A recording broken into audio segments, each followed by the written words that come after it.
반갑습니다. 네, 오늘은 선지자들의 자취에 대해서 함께 공부하는데 재밌는 이야기가 될 것 같아요. 선지자들 중에서 한 많은 분들이 계시는데 두 분 정도 이야기를 들려드리려고 합니다. 한 분은 수은, 최재우, 최수은이라고도 하고요. 성인이시죠? 네.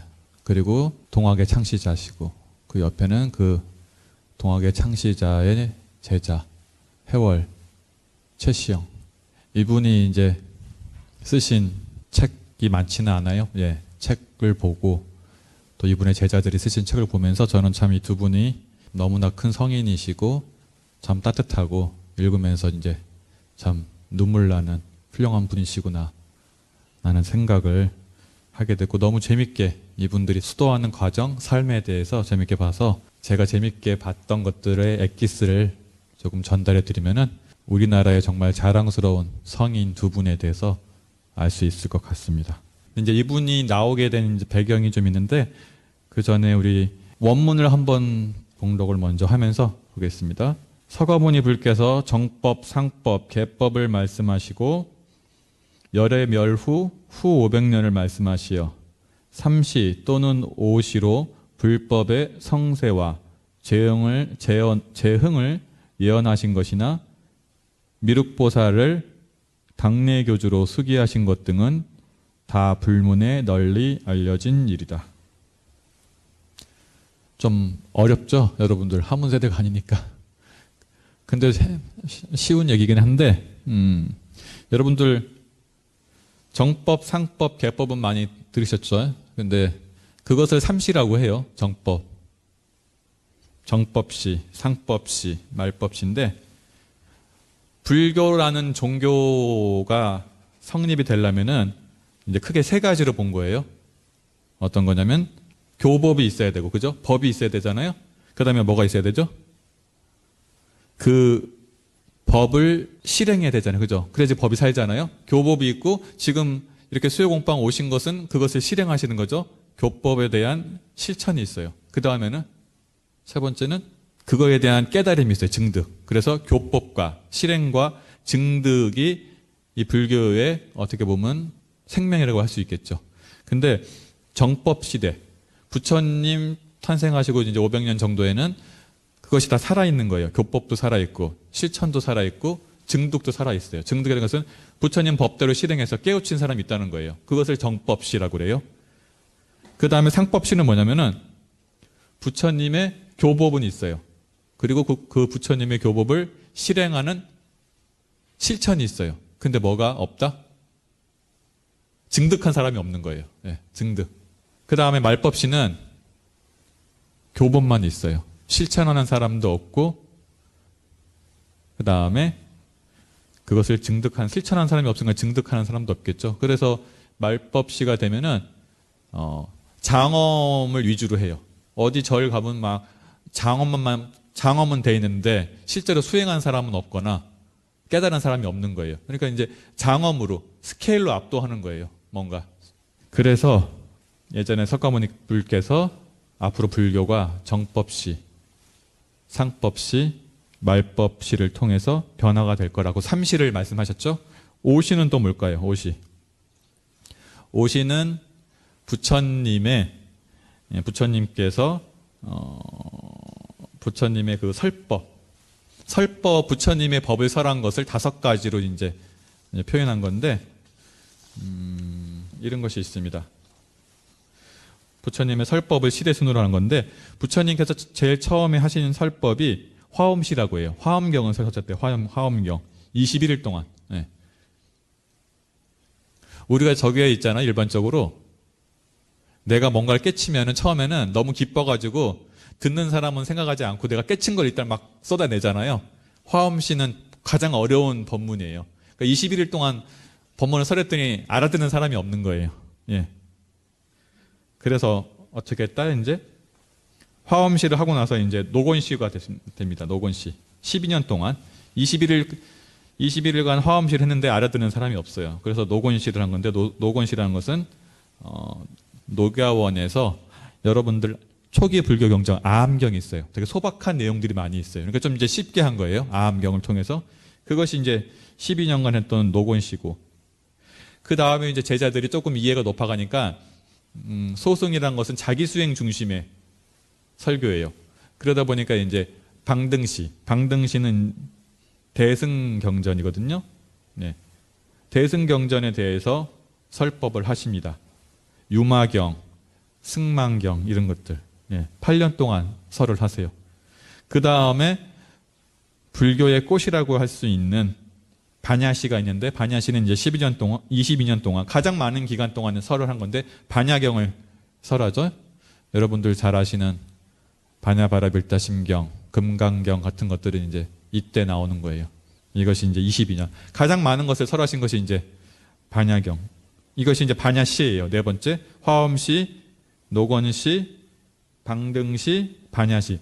마지막으로 이제 법화, 열반시. 법화, 열반시는, 법화라는 것은 이제 가장 최고의 이제 교리가 다 집대성된 거예요. 법화.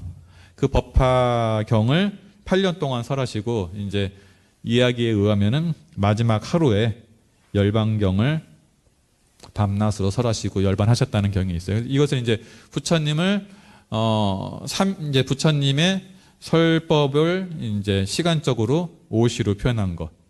이것이 이제 5개로 표현한 것이 오시예요. 이것이 우리 원문에 나온 삼시와 오시. 삼시와 오시를 통해서 불교의 흥망성쇠에 대해서 말씀을 하셨다. 그러니까 불교가 부흥하고 또 불교가 가라앉는 것에 대해서 예언을 하신 것이 이제 우리가 일반적으로 불교에 대해서 알고 있는 거고, 그 다음에 이제 미륵보살에 대해서 말씀하셨는데, 미륵보살은 이제 인도의 고유 언어인 산스크리트어에 의하면은 마이트레야를 이제 음역한 건데, 마이트레야라는 것은 뜻은 loving and kindness, 그러니까 사랑과 친절이니까 자비라고 해석을 해요. 자비의 이제 보살인데, 여기서 이제 이게 원문을 보면 나오죠. 부처님께서 삼시와 그 오시로 자기의 불교의 흥망성쇠를 말씀하시고, 내가 죽고 나서 미륵보살이 새로운 부처로 와서 다시 불교를 부흥할 것이다 라고 얘기해요. 예. 그래서 이제 여기에 수기라고 나오잖아요. 수기. 미륵보살을 당내 교주로, 다 미래에 올 부처님으로 수기, 예언했다.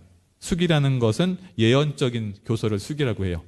그래서 이제 나중에 보면은 여러분들 궁예, 견원 이런 분들 있잖아요. 궁예라는 것은 우리 후 고구려를 만들었던 사람인데, 이 사람이 이제 민심을 모으기 위해서 내가 미륵이다 라고 했었고, 견원도 후백제를 만든 사람인데, 예, 후백제를 일으킨 사람인데 그분도 내가 미륵이라고 했어요.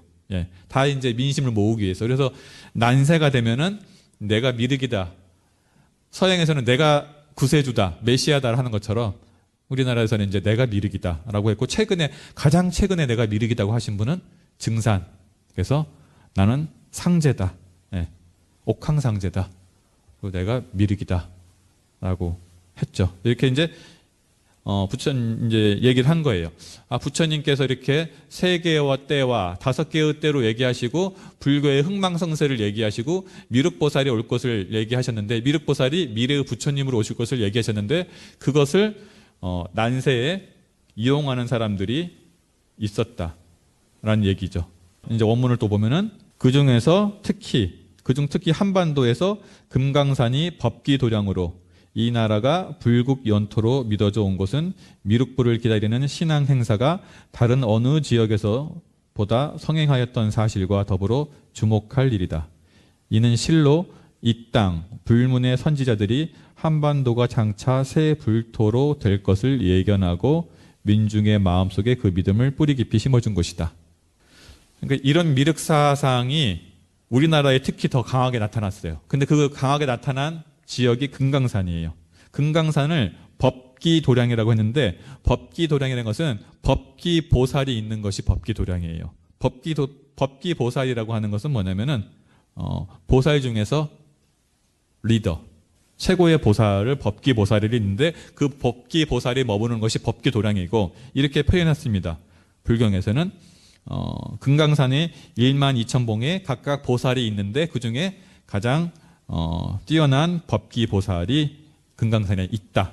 그래서 법기보살이 주재하면서 수행하는 것이 법기도량이고 그것이 금강산이고, 예, 금강산에 있는 주불이 법기보살이다. 그래서 이제 금강산이라는 것을 불교에서 뭔가 신령시하고 뭔가 예언적인 곳으로 했고, 대종사님께서도 예, 금강산을 세계의 산이라고 했고, 우리가 금강산의 주인이 되라고 했죠. 그런 것처럼 이제 금강산이 불교에서 뭔가 의미가 있는 상당히 약속된 땅처럼 여겨졌어요.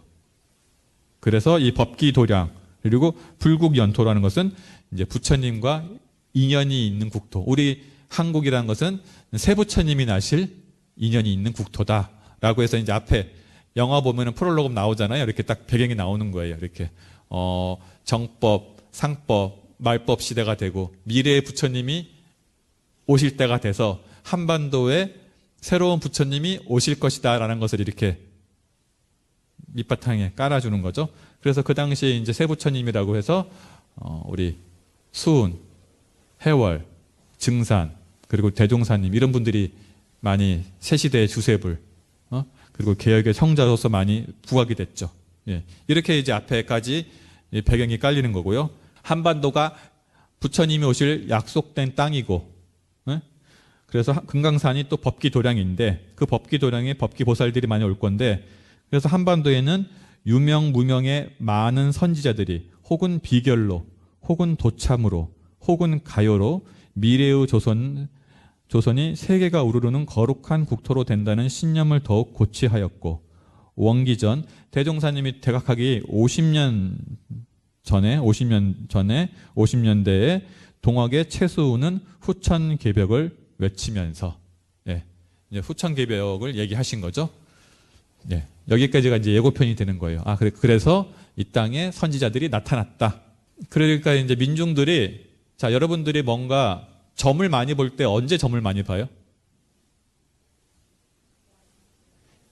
일이 잘 풀릴 때 점 안 보잖아요. 그죠? 예? 많이 끄덕끄덕 하시니까 점을 많이 보신 것. 예. 이게 우리가 뭔가 안 풀릴 때 점을 보고 불안할 때 점을 보잖아요. 그러니까 예언이란 것을 많이 일어나는 것이 난세에 많이 예언이 일어났는데, 그것이 이제 우리가 일제강점기 시대 때, 강점기 전후가 우리나라가 가장 어두웠던 시대잖아요.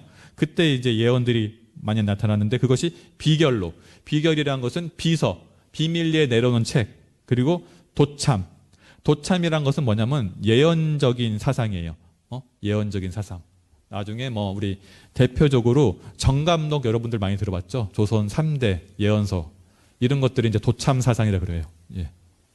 그래서 뭔가 미래 앞으로 처음 이씨 조선이 끝나면은 계룡의 정도령이 나와서 새로운 또 나라를 이어갈 것이다라고 하는 이런 예언적인 것들, 이런 것들이 이제 도참 사상이고, 가요라는 것은 뭐냐면은 그것을 노래로 만들어서 민중들이 퍼뜨리는 거예요. 그러면 이제 그것이 지금같이 인터넷이 없으니까 그 시대는 노래로 만들면은 대중한테 확산이 되죠.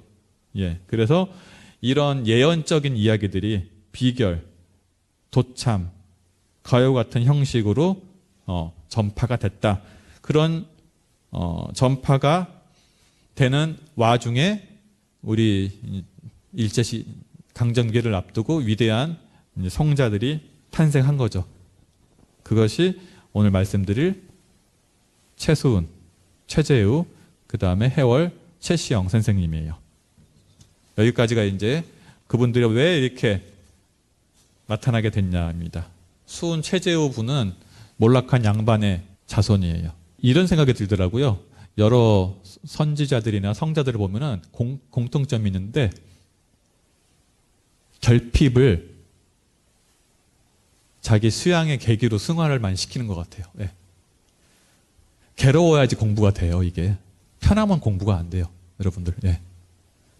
여러분들도 괴로워야지 마음 공부를 하게 되지, 내 인생이 너무 술술 풀리면은 공부할 마음이 잘 안 나거든요. 괴로운데 타락하는 사람이 있고, 괴로울 때 내가 왜 괴롭지 하면서 공부하라는 사람이 있는데, 성자들은 괴로울 때 진급을 하는 거예요. 그 괴로움을 극복해서, 승화해서. 우리 최재우, 수은 최재우 선생님은 몰락한 양반이에요. 예. 그래서 이제 되게 명망이 깊은 집안이긴 했거든요. 예. 아버님이 그 영남권에서 아주 유명한 사상가였어요. 근데 이제 벼슬은 하지 못했고. 근데 이분이 이 최재우의 아버님이 결혼을 3번을 하게 돼요. 네.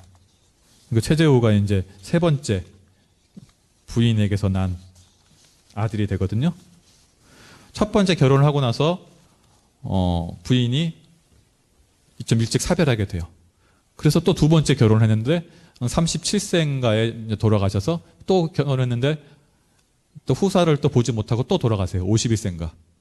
그래서 이제 혼자 살고 계시는데, 이제 제가 천도교잖아요. 우리 동학이 천도교의 그 홈페이지 들어가서 보니까 조금 이제 우리가 알고 있는 것과 조금 다르게 나오고 있는데, 어느 날 이분 최재우 이분의 아버지가 근암공이거든요. 이 근암공이 63세 때 이제 갑자기 하인이 오더니 누가 어떤 여자분이 쓰러져 있다고. 예. 그래가지고 이제 그 여자분을 얘기를 들었더니 내가 어떤 꿈을 꿔가지고 그 꿈을 막 이렇게 비몽 사몽간에 쫓아와서 여기서 정신을 잃었다. 그 얘기를 듣고 뭔가 이 최재우의 아버님도 뭔가 도를 공부하시는 분이라 뭔가 큰 인연이 있겠다 싶어서 그분하고 이제 부부의 인연을 맺어요. 그때. 예. 그때가 63세인 것 같아요. 예. 그 기록에는. 63세 때 3번째 부인을. 예. 그러니까 이제 재혼을 한 거잖아요. 예. 그분도 서로가. 예. 근데 이제 조선시대 때는, 제가 재혼한 사람의, 제가 한 사람의 자식은, 문과를 볼 수가 없어요. 과거 시험 중에서 문과. 문과 알죠? 예. 무과는 볼 수 있는데 문과는 볼 수가 없어, 일단. 예. 그리고 제가 한 사람의 자녀는 서자보다도 지위가 낮아요. 그러니까 어떻게 보면 그 양반이지만 이제 제일 뭔가 아무것도 할 수 없는. 근데 그 얘기, 이제 그 당시의 기록을 보면은 이 최재우란 분이 엄청나게 총명했대요. 그래서 어렸을 때 가장 어렵다던 시경과 서경을 다 읽고. 그러니까 이제, 능력은 엄청나게 뛰어난데 더 이상 자기가 올라갈 수가 없는 거예요. 막혔어, 벼슬길이. 그러니까 많이 괴롭잖아요. 그렇게 이제 괴롭게 인생을 살다가 13살 때 이제 울산 박 씨라는 분하고 결혼을 하고, 근데 또 참, 3번째 결혼했는데 그 어머님이 자기 10살 때 돌아가세요, 또. 10살 때 돌아가시고, 아버님은 63세에 결혼하셨으니까 나이가 많으시잖아요, 기본적으로. 예. 부친은 17세에 이제, 최재우가 17세에 돌아가십니다. 그래서 나이가 17세가 됐을 때 이제 부모가 없는 거죠. 조실 부모를 하게 되죠. 그래서 이제 최재우는 자기가 뭔가 앞으로 이렇게 과거를 통해서 뭔가 자기를 꿈을 실현할 수가 없으니까 되게 괴로운 인생을 살다가 그래도 20세 때 갑자기 집에 큰 화재가 일어납니다. 결혼을 했잖아요. 큰 화재가 나서 집에 있는 재산이 다 없어져요. 다. 가산이 다 없어져. 그래서 이제 최재우가 어떻게 할 것인가 고민을 해요. 근데 이제 최재우는 도에 관심이 많은 거예요. 그래가지고 유교의 경전도 읽어보고 도교의 경전도 읽어보고 기독교 경전도 다 읽어봐요. 성자들이 기본적으로 비슷해요. 예. 그리고 나서 이제 집안을 일으킬지 구도의 여행을 갈지 고민을 해요. 그러다가 그냥 구도를 떠나요. 예. 이게 성자분들은 좀 죄송한 말인데 어찌 보면은 가정에 신경을 안 써요. 대종사님도 완전히 가정을 불고했잖아요. 그죠? 대각을 하셨으니까 망정이지 대각 안 하셨으면은 진짜 예, 큰일 나시는 거고. 최재우 이분도 20살에 집 다 불탔는데 자기 부인은 처가에 다시 보내요. 처가가 울산인데 울산으로 가서 있으라고 하고 본인은 구도를 하겠다고 떠나요. 10년 동안 근데 이제 보따리 장수 행상 생활을 합니다. 근데 이제 여기에 대한 기록은 별로 없어요. 근데 이제 학자들이 이렇게 생각해요. 이때 조선 팔도를 다 돌아다니고 중국까지 갔을 것이다 라고 이제 이야기를 좀 하는 것이 있어요. 그런데 그때가 어떤 시대냐? 이것이 한 10년 동안 이렇게 구도의 길을 가시거든요.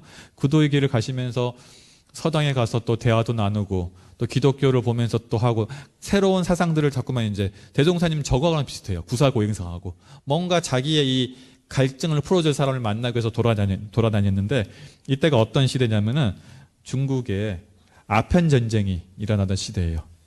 아편 전쟁이 어떤 전쟁인지 여러분들 아시죠? 예? 세계 역사상 가장 도덕적이지 못한 전쟁이라고 하거든요. 예. 영국하고 청나라하고 서로 무역을 해가지고 청나라가 많은 부를 얻어요. 그러니까 이제 영국이 무역 적자가 일어나요. 그러니까 어떻게 해요? 아편을 몰래 팔아요. 아편을 미술줄 하니까 이제 청나라에 있는 사람 중에서 200만 명이 그때 아편 중독됐다는 얘기가 있어요. 그 정도로 되니까 이제 청나라가 어찌 이제 화가 나니까 서로 이제 그 수입을 막았죠. 그래가지고 이제 영국이 자유무역을 반대한다는 명분으로 전쟁을 일으켜서 청나라를 굴복시키죠. 예. 이것을 이제 최재우가 목격하지 않았을까? 이제 최재우 선생님이 얘기하고 또 하나 이제 큰 사건은 뭐냐면은 태평천국의 난이라고 혹시 여러분들 들어본지 모르겠는데 태평천국의 난이라는 것은 기독교의 구세주 사상을 기반으로 해가지고 조직된 태평천국을 일으킨 그 홍수진이라는 사람이 이제 태평천국을 만들어서 이제 청나라를 그때 청나라가 좀 힘드니까 전복시키려고 했던 그런 전쟁이죠. 예. 여기서 이제 2천만 명 정도가 사망했다는 얘기가 있어요. 이걸로 해서. 왜? 그러면서 이제 이 홍수전이라는 사람이 자기가 하나님의 둘째 아들이다. 그래서 이제 그리고 예수가 자기 형이다. 뭐 이런 식으로 해가지고 했는데 어쨌든 간에 이게 엄청나게 퍼져가지고 이제 청나라가 휘청할 만큼 태평 전쟁이 일어나죠. 이제 이런 것을 보면서 최재우 우리 수은 최재우 선생님이 생각하시는 거예요. 뭔가 유교를 가지고도 세상을 구원할 수 없고 이분 생각에는 불교를 가지고도 구원할 수 없고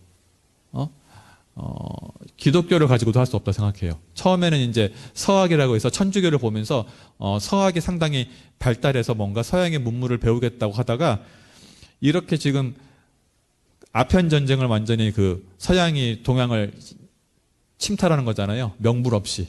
그걸 보면서 불치부기 공치천하라는 말을 해요. 불치부기 공치천하라는 것은 기독교에서 천주교에서 부를 취하지 않는다고 하는데 실제로는 겉으로는 그렇게 얘기하는데 속으로는 공치천하. 공치천하라는 것은 공격적으로 천하를 취하는 거예요. 그러니까 말은 항상 좋게 하는데 실제로는 서양이 동양을 침탈해서 다 식민지화 시키잖아요.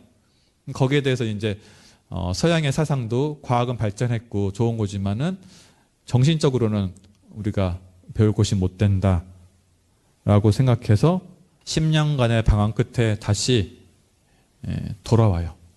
부인이 있는 울산 쪽으로, 처가가 있는 울산으로. 그리고 와서 다 소용이 없구나. 그러면서 이제 정착 수련. 아까 같은 것은 이제 구도 천하를 돌면서 구도를 세상의 소리를 듣다가 정착 수련을 하게 됩니다. 그래서 이제 근데 이제 이분이 31세 때 처가에 내려와서 3년 정도 이제 수행을 하게 되는데 이때 이제 을묘천서라는 것을 책을 구해요. 근데 어떤 거냐면 이것이 상당히 신비롭게 구해요. 누가 와가지고 이 책을 주고 간 거예요. 근데 이 책에 이렇게 적혀 있는 거예요. 여기 보면 이제 이것이 수행했던 정멸굴이거든. 정멸굴. 여기서 이제 수행을 하는데 그 을묘천서에 이렇게 써 있어요. 49일간 기도를 하면은 이제 도를 깨우칠 수 있다라고 이제 정성으로 49일간 기도를 해라. 그래서 이제 이분이 49일간 기도를 해요. 기도를 하다 보니까 이적이 일어나요. 어떻게 했냐면 이제 47일째 기도를 하다가 갑자기 이제 자기 이모분과 이제 그 사촌분이 돌아가신 걸 알아요. 그래서 미리 내려가는 거예요. 돌아가시기 직전에. 그래서 사람들이 놀래요. 어떻게 알고 왔냐고, 수행하다가. 이런 이적들이 막 나타나기 시작해요. 그래서 이렇게 하다가 이렇게 생각해요. 이제 이분이 다시 회의감을 느껴요. 자기가 이렇게 오랫동안 수행했는데 내가 조그마한 이적만 얻었을 뿐이지 내가 세상을 구하고자 하는 큰 돈은 이루지 못했다. 그러니까 제가 여기서 느낀 것은 이분이 큰 성자구나. 이적이 나타나는 것을 만족을 안 하는 거예요. 그래서 이적은 내가 이렇게 서술이 되어 있어요. 조그만 이적을 얻었을 뿐 광재 창생의 대도를 찾지 못했다. 그러니까 세상을 구할 만한 도를 얻지 못했다라고 한탄하면서 다시 고향인 경주로 돌아가요. 경주로 돌아가서 다시 결사를 합니다. 불출산해라고 결단을 해요. 불출산해라는 건 뭐냐면 내가 이곳에서 도를 깨닫지 못하면 다시 세상에 나가지 않겠다 라는 다짐으로. 우리는 이제 사무여한하고 비슷하잖아요. 내가 깨닫기 전에는 여기서 나가지 않겠다라고 해서 거기서 이제 다시 이 경주 용담정이라는 곳에서 수행을 더 정진하고 그럼 이름을 바꿔요.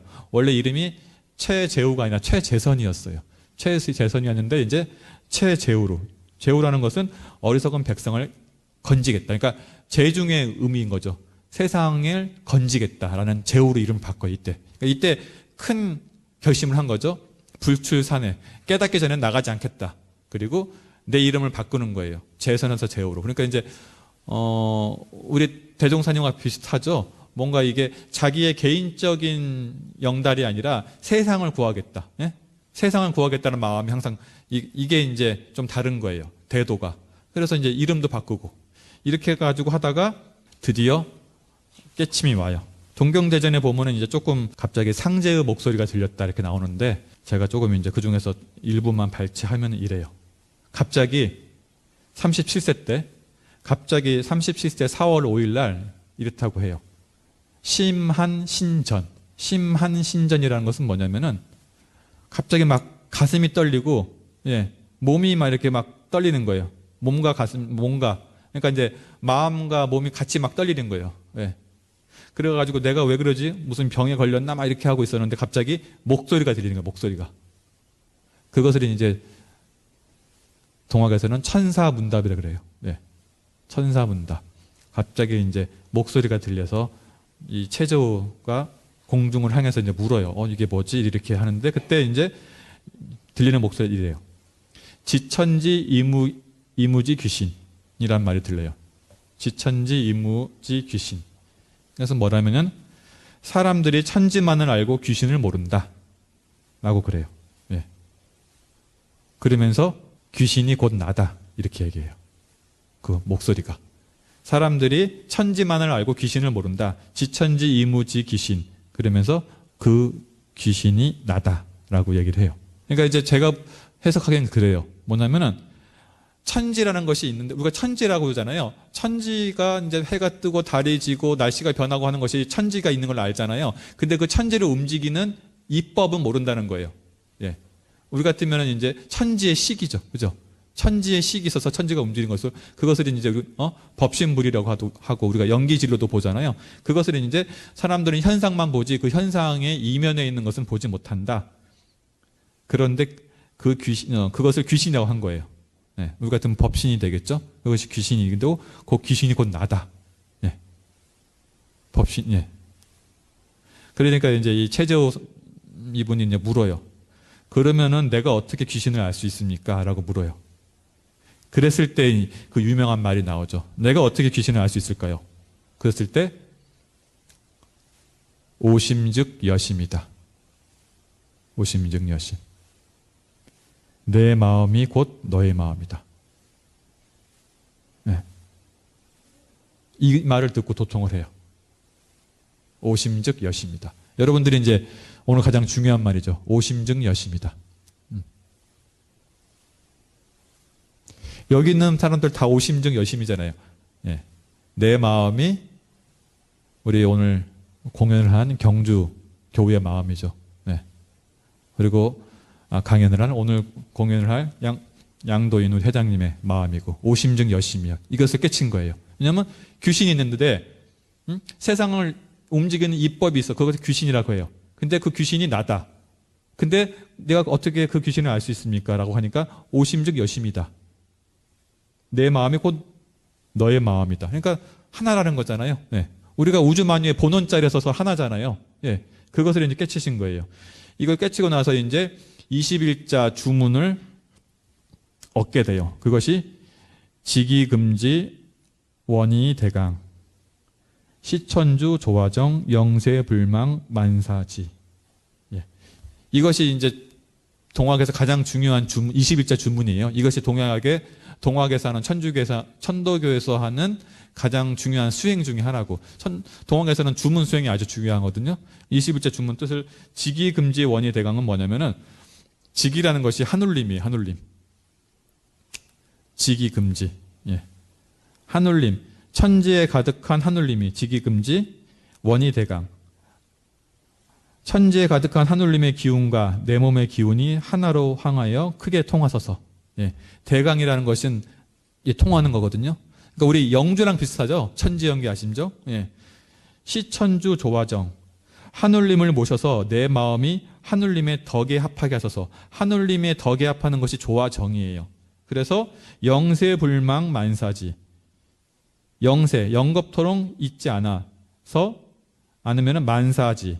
만 가지 지혜를 아는 것이 통한다. 그래서 한울림의 도를 잊지 않아서 근원적인 이치를 깨닫게 하소서. 이런 말이거든요. 예. 제가 조금 우리 동학에서 하는 거하고 좀 해석이 다를 수는 있어요. 예. 그래서 이제 이 21자 주문을 깨치게 돼서 이것을 이제 제자들한테 전파를 하게 되죠. 예. 그 다음 보시면 이제 이렇게 이제 전파를 하는데, 우리 최재호 이분은 일찍 돌아가셨어요. 41살에 돌아가셨는데 37세에 대각을 하시고 41살에 돌아가셨으니까 자료가 별로 없어요. 특히 이제 37세하고 1년간 거의 보림 과정을 거치셨거든요. 그럼 뭐 한 2, 3년 정도 법을 피신 거예요. 근데 이제 이분이 우리 해월 최시영 이분을 이제 수제자로 해요. 이제 수제자로 하고 나서 이분이 이제 이 동학이 급속도로 퍼져요. 인기가 많아요. 그래서 퍼지니까 나라에서 긴장을 해요. 그래서 이제 나라에서 이분을 삿된 도로 백성을 어지럽힌다라고 해서 이제 잡아가죠. 잡아가서 이제 가두는데, 이때 대구 쪽에 있는 진영에 가두는데, 이때 이제 동학의 교세를 봤을 때는 이분을 충분히 빼올 수가 있어요. 동학의 교세를 가서 다들 이렇게 막 탄원을 하거나 하면은. 근데 이제 이때 최재우 이분께서는 1000명에 따른다고 해서 그냥 제자들이 구명 활동을 하는 것을 하지 못하게 해요. 그러면서 이제 수제자인 해월 최시영 이분은 이제 찾아가죠. 몰래 변장을 하고. 그러면서 하신 마지막 말씀이 고비원주예요. 고비원주. 네. 고비원주. 고비원주란 것은 뭐냐면은 이제 이때 마지막에 유언처럼 남기는 시인데, 등명수상 무혐극 무리의 등불 밝으니 의심을 낼 틈이 없다. 그러니까 이제 등명수상 무혐극. 그러니까 무리의 등불을 밝혔는데 무혐극이에요. 혐의라는 것은 뭔가 흠잡을 데가 없다. 그러니까 내 법은 이제 큰 법이다 이 얘기겠죠. 무혐극이니까. 예. 그래서 주사고형 영유여. 기둥이 썩어서 죽는 것 같아 보이지만은 힘이 남아 버티고 있다. 그러니까 이제 내가 죽어서 내가 죽으니까 이제 기둥이 썩어서 무너질 것 같지만은 사실은 버티고 있다. 버티고 있다. 그러니까 우리 이제 최재우 선생님은 죽지만은 해월과 제자들이 남아서 내 법을 이어갈 것이다. 이런 말이죠. 주사고형 영유여. 그 다음에 이제 오순수 1000명. 그러니까 나는 순수 1000명. 1000명에 따를 테니. 그러니까 내가 여기서 빠져나가지 않겠다. 나는 그냥 받겠다. 이 자리에서 죽겠다. 죽을 때가 됐으니까. 여고 비원주. 이제 너는 고비원주. 높이 날고 멀리 뛰어라. 이렇게 얘기를 해요. 높이 날고 멀리 뛰어라. 그러니까 내가 여기서 천명을 받고 죽을 테니까 내 법을 받은 너는 높이 날고 멀리 뛰어라. 이것이 이제 고비원주죠. 고비원주라는 말을 마치고 보따리를 하나 건네요. 보따리를. 그 보따리가 그 보따리 안에 동경대전과 용담유사가 들어 있습니다. 그러면서 이제 고비원주라는 것은 네가 이제 최시영 이대 제자한테 네가 법을 이어가라는 것도 있지만은 이 동경대전과 용담유사를 꼭 출간해서 법을 전해라라는 뜻이 있습니다. 그래서 이제 우리 이 해월 선생님을 또 다른 별명이 채보따리라고 해요. 36년 동안 그것을 갖고 다녔대요. 왜냐하면 동학이 너무 세가 크니까 우리 해월, 최시영 이분이 평생을 쫓겨다녔어요. 그러니까 어디 가서 머무르지 못했어요. 평생을 도망 다녔거든요. 그러니까 36년 동안 이 보따리를 갖고 다니면서 스승님이 꼭 갖고 있으라니까 36년 동안 도망 다니면서 이제 법을 전파한 거죠. 이렇게 해서 이제 결국은 이제 이 동경대전과 용담유사를 출판을 하게 됩니다. 그러면 이제 우리 해월 이분은 어떤 분이냐? 해월 이분은 경주에 가난한 농사꾼의 아들이에요. 같은 경주죠. 예. 근데 이분은 일자 무식이었어요. 예. 그러니까 우리 수은 선생님이 참 대단한 것이 수은 선생님이 시천주를 했잖아요. 그래서 이제 우리 모든 사람이 하늘님이다라고 했잖아요. 그래서 평등 사상을 제창하신 분인데 제자들 중에서 신분이 높고 이런 분을 뽑은 게 아니라 실제로 진짜 수행이 높은 사람을 뽑은 거예요. 예. 이분이 일자무식이었고 초창기에는 화전민도 했었고 머슴도 했었다고 해요. 그래서 이제 아무것도 모르는 정말로 가난한 농사꾼의 아들이고 정말로 별 볼 일이 없는 사람인데 이분은 이제 2대 제자로 한 거죠. 능력이 뛰어나기 때문에. 예. 그 다음에 이제 보시면은 근데 이제 이분이 최시영 선생님 보기에는 수은 선생님 보기에는 도를 전할 만한 심성을 가진 그런 심성을 보고 감동을 해서 이제 수은이 이 법을 전하는 겁니다. 그 짧은 시간에 3년 안에 법을 전하게 되고 그러면서 이제 그 법을 전하게 되는 과정 중에 우리 해월 선생님께서 도를 깨치게 되는 계기가 있는데 이런 일화가 있습니다. 우리 이제 수은 선생님께서 도를 깨치시고 나서 사람들이 막 구름같이 모여들어요. 그러니까 이제 나라에서 감시가 심하니까 남원으로 좀 피신을 가요. 몰래. 피신을 갔는데 그 피신을 갔을 때 우리 해월 2대 제자 스님께서 자기도 도를 깨치고 싶어. 그래서 우리 이제 스승님이 주신 이실일자 주문을 외우면서 구도 생활을 막 해요. 수행을 막 하는데 도가 깨쳐지지 않아. 너무 답답해. 답답하니까 이제 어떻게 하냐면 한겨울에 물속으로 들어가요. 너무 답답하니까. 도를 깨고 싶어서. 근데 갑자기 하늘에서 소리가 들려요. 네, 우리 최시영 선생님 것처럼. 그러면서 어떤 얘기가 나오냐면은 양신소의 우한천지급자라는 소리가 들려요. 해석하면은 찬물에 들어가는 것은 몸에 해롭나니라. 이런 말이 들리는 거예요. 네. 그러면서 이제 이 소리를 듣고 나서 이제 너무 기뻐가지고 내가 도를 깨쳤나 싶어가지고 이제 스승님을 찾아가는데 이분이 이제 이 해월 스님도 수행을 많이 하다 보니까 이제 이적이 나타나는 거예요. 우리 스승님께서 남원 갈 때 언제 오겠다는 얘기를 하지 않고 갔는데 이제 몰래 오셨거든요. 박대열한 사람의 집에 몰래 있었는데 그걸 뭔가 거기에 갑자기 박대열한 사람의 집에 가고 싶더래요. 그래서 이제 그 사람 집에 찾아가니까 스승님이 있는 거예요. 그래서 이제 스승님한테 찾아가서 알려주지도 않았는데 찾아가서 스승님한테 묻습니다. 제가 이제 스승님이 이렇게 묻습니다. 너 그동안 도를 열심히 닦았느냐? 라고 하니까 이 해월 선생님께서 열심히 닦았습니다. 라고 얘기합니다. 그래서 하늘님의 소리를 들었느냐? 라고 하니까 예, 하늘님의 소리를 들었습니다. 라고 하면서 어떤 소리를 들었느냐? 라고 하니까 찬물에 들어가는 것은 몸에 해롭다. 라는 소리를 들었습니다. 그러니까 이제 이때 수은 선생님께서 이렇게 말씀하시는 거예요. 내가 남원에서 이제 경전을 집필하면서 이게 쓴 거예요.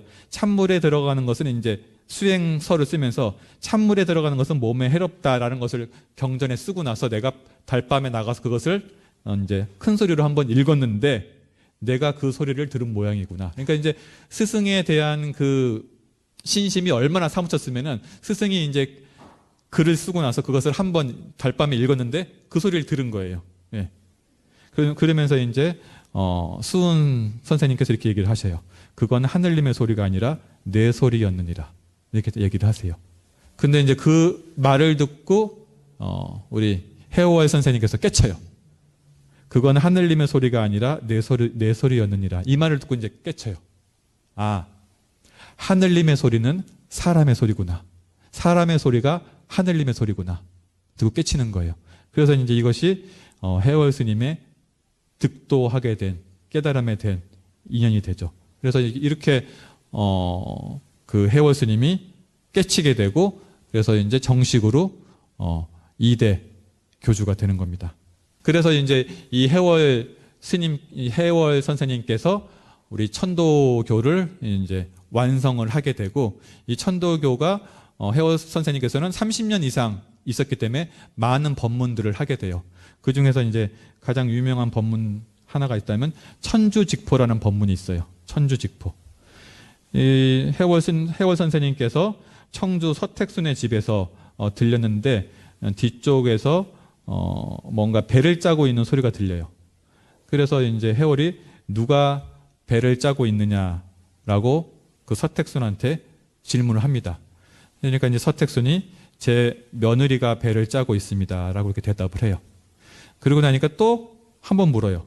이 서택순한테 해월 선생님이 누가 배를 짜고 있느냐라고 하니까 그 서택순은 제 며느리가 배를 짜고 있습니다라고 대답을 해요. 그러니까 또 한 번 물어요. 누가 배를 짜고 있느냐라고 물으니까 또 이 서택순은 제 며느리가 배를 짜고 있습니다. 이렇게 대답을 해요. 이렇게 하고 나니까 이제 하고 나서 이 해월 선생님께서는 그냥 더 이상 얘기하지 않고 그 집을 떠나요. 그 집을 떠나니까 이제 제자가 물어요. 왜 3번이나 물으셨습니까? 라고 이제 하니까 이 해월 선생님께서 이렇게 얘기를 하시죠. 사회적으로 핍박받고 가정에서도 고통받는 그 며느리가 바로 하늘님이다. 그래서 서택순의 집에서는 며느리가 배를 짜고 있는 것이 아니라 하늘님이 배를 짜고 있었다. 앞으로 너희 집에 누군가 오거든 누군가가 너희 집에 왔다고 이야기하지 말고 반드시 하늘님께서 오셨다고 이야기해라. 라고 이제 설법을 하십니다. 그때. 이게 이제 유명한 천주직포라는 것이 되고 이렇게 이제 동학이라는 것은 여성에 대한 거 그리고 어린이에 대한 이런 평등 사상을 주장을 했고요. 그래서 그 평등 사상이 동학의 3대 교주인 손병희 선생님한테까지 이어져요. 그리고 그 손병희 선생님의 사위인 방정환 선생님이 이제 어린이날을 만들게 되는데 그 어린이날을 만들게 된 계기는 이 동학의 해월의 이런 사상에 영향을 받은 3번째 교주인 우리 의암 손병희 선생님이 영향을 받아서 이렇게 어린이날도 만들어졌다. 이것이 이제 동학의 큰 사상이 됩니다. 이렇게 해서 이제 마지막으로 해월 선생님께서도 36년간 법을 설하고 이제 열반을 하게 되는데 이 열반할 때 마지막 하신 법문이 향화설이라는 법문이에요. 향화설이라는 법문은 어떤 거냐면은 이제 해월 선생님께서 돌아가실 때 제자들한테 이런 말을 합니다. 앞으로 제사를 지내는데 제사를 지낼 때 제사를 벽을 향해서 지내지 말고 사람을 향하도록 제사를 지내다라고 이야기합니다.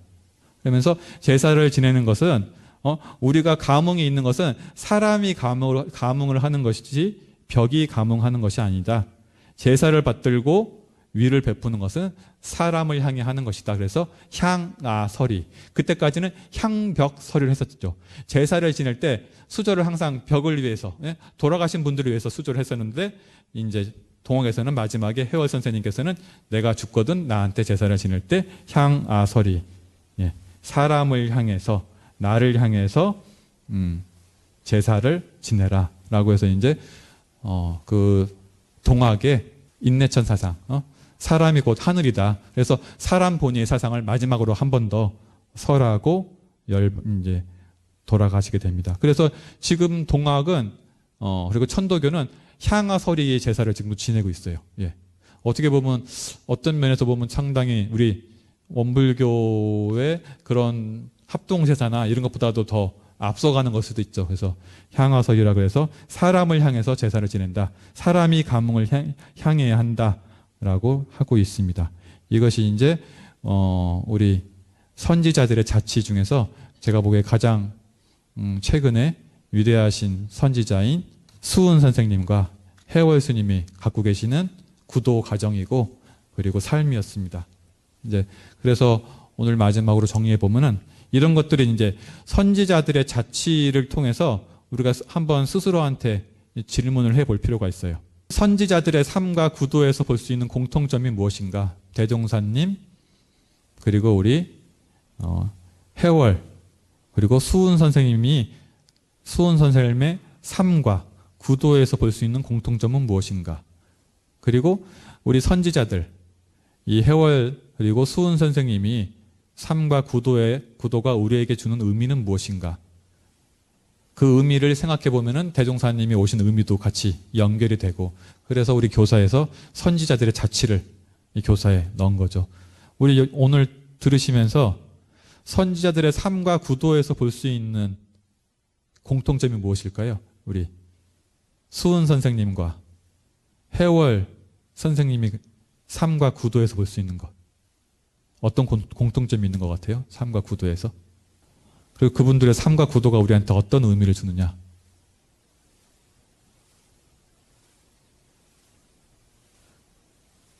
그것을 한번 이제 꼭 생각해 보시고 그 의미를 되새기면 대종사님께서 오신 의미, 이 성자들의 이 시대에 오는 의미를 생각할 수 있을 것 같아요. 이 두 가지 질문은 오늘 들으시는 분들한테 숙제로 남겨놓고 앞으로 계속 교사를 하면서 왜 그랬지? 이분들의 삶의 공통점은 무엇인지, 이분의 삶이 우리한테 주는 의미는 무엇인지 한번 생각해 보는 시간 가지면 좋을 것 같습니다. 오늘 이 두 분의 삶을 여기까지 이야기하도록 하겠습니다. 감사합니다.